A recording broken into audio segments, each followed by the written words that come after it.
এতক্ষণ মহারাজের শ্রীমুখে আমরা ভক্ত ভক্তি ভগবানের কথা শুনলাম।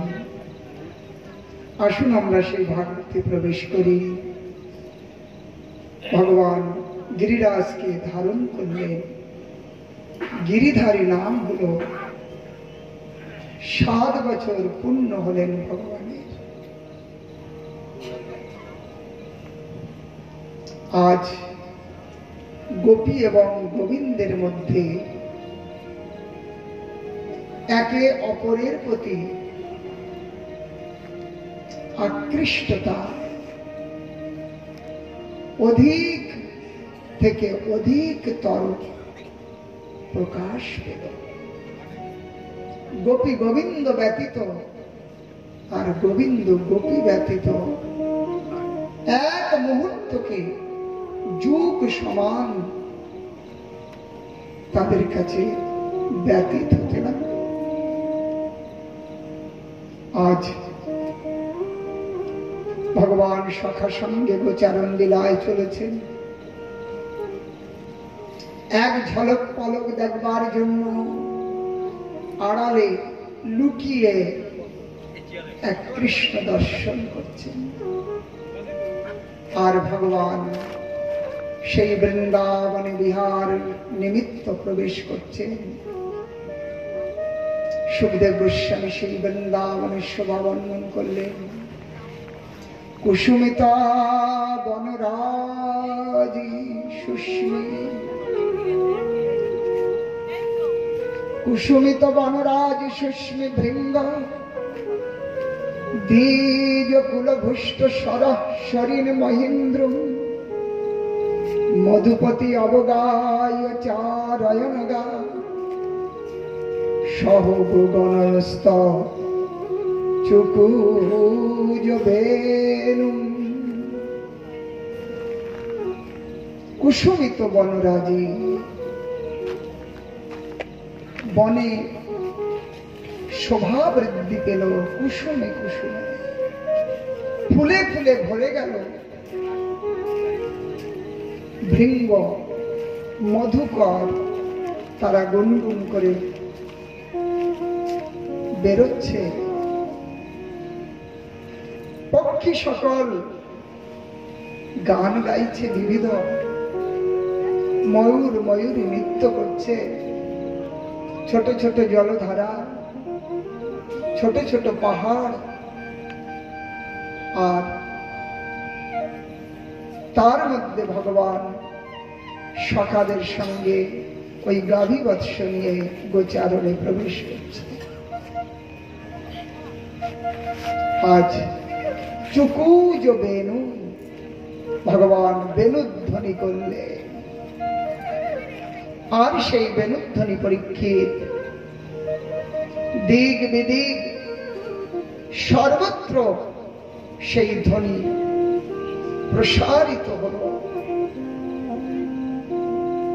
বিশেষ করে ব্রজগোপীর কর্ণে প্রবেশ করতে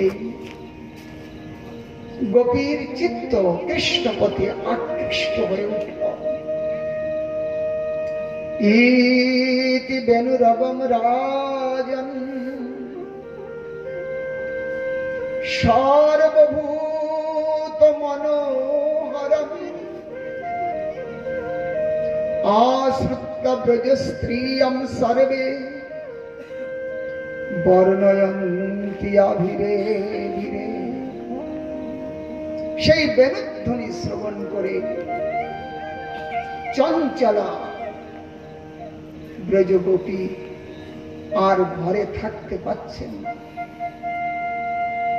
অপর গোপীর কাছে যে একে অপরে সেই কৃষ্ণ কৃষ্ণ বেনু কৃষ্ণ গোচারণ বিষয় বর্ণন চিন্তন করতে লাগলেন।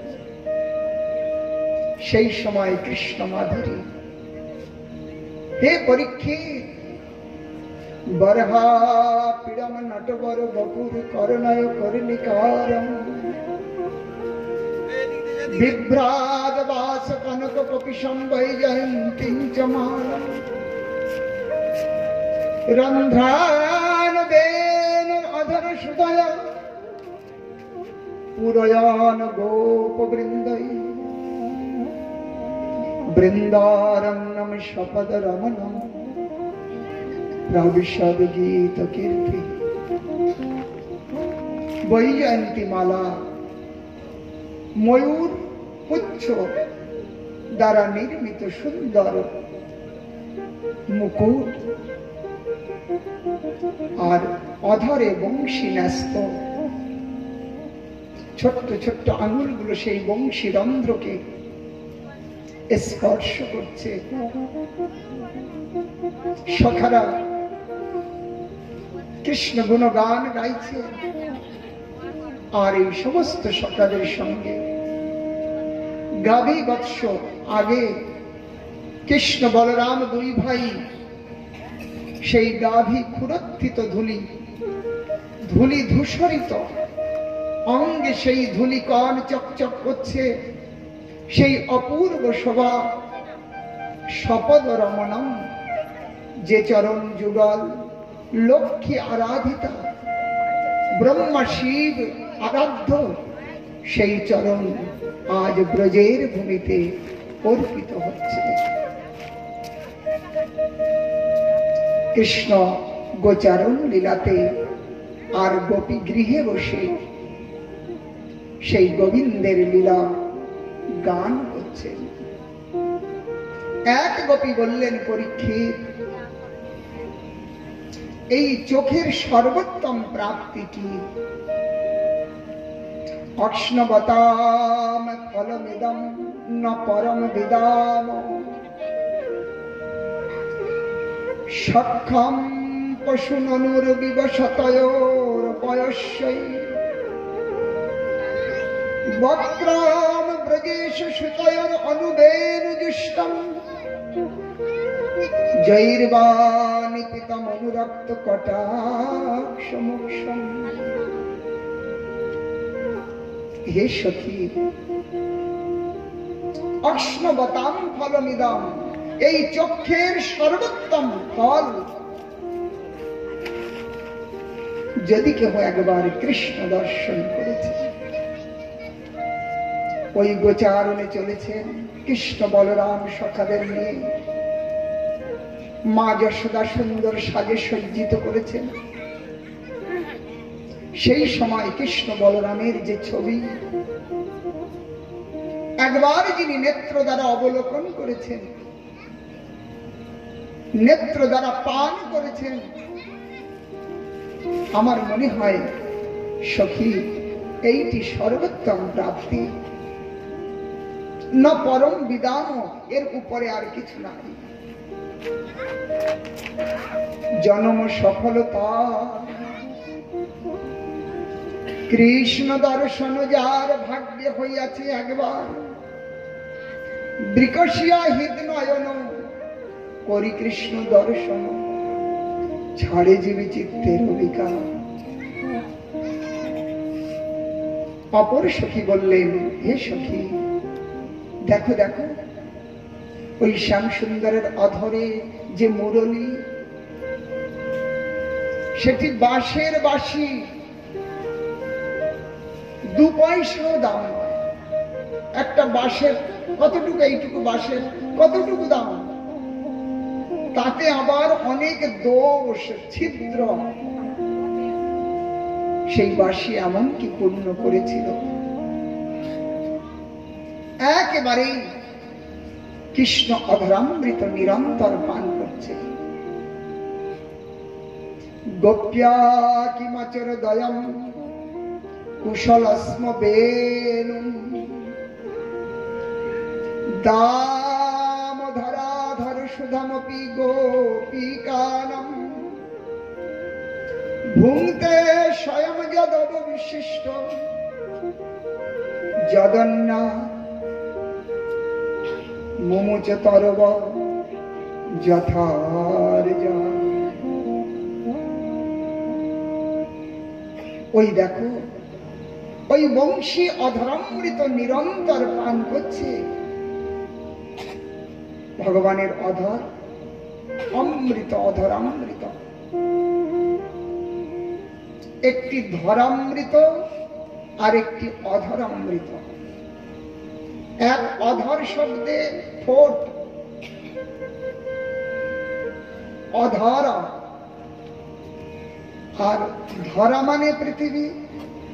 ধরামৃত এই জগতের আনন্দ যা আমরা নিরন্তর উপভোগ করছি, কিন্তু ধরামৃত ঘৃণিত, মহাজন নিন্দিত, শাস্ত্র তিরস্কৃত, বন্ধনের কারণ। কিন্তু অধরামৃত মানে যেটি ধরায় পাওয়া যায় না, অধর, ধরার ঊর্ধ্বে, অর্থাৎ সেই বৈকুণ্ঠ অমৃত। সেই বৈকুণ্ঠ অমৃত যারা পান করছেন তারাই হলো সত্য সত্যই বুদ্ধিমান। আজ ওই অধরামৃত নিরন্তর পান করছেন এই বংশী। এমনকি পূর্ণ করেছিল যার অধিকারী আমরা, দামোদরাধর সুধামৃত। দামোদর অধরামৃতের অধিকারী আমরা গোপিকা। আজ এই গোপী তার অংশ পাচ্ছে না, সবাই বাঁশের বাঁশি পান করছে। এমনকি পূর্ণ করেছিল। অথবা কোন গোপী বললেন, সখী ওই দেখো কৃষ্ণ বলরাম বনভাগে বিহার করছেন, আর এতাম মূঢ় গতয় অপি হরিণ্যমেতা জনন্দনন্দনমুপাত্ত বিচিত্র বেশম।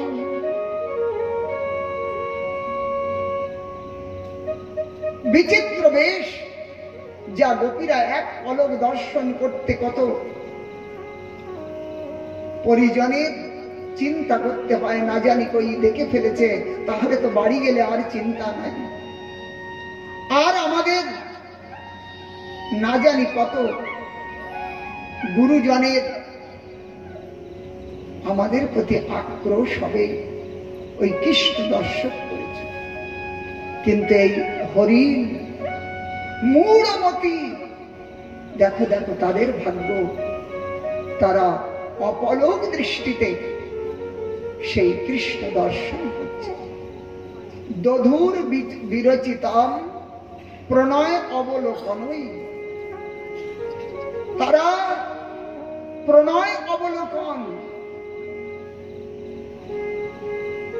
পরীক্ষিত কৃষ্ণকে কেবল স্ত্রী নয়, যারা পুরুষ বলেও পরিচিত তারাও কৃষ্ণের সঙ্গে প্রণয় অবলোকন করছেন। ওই হরিণ সেও কৃষ্ণের সাথে প্রণয় দৃষ্টিতে দেখছে, প্রেম ভরা দৃষ্টিতে দেখছে।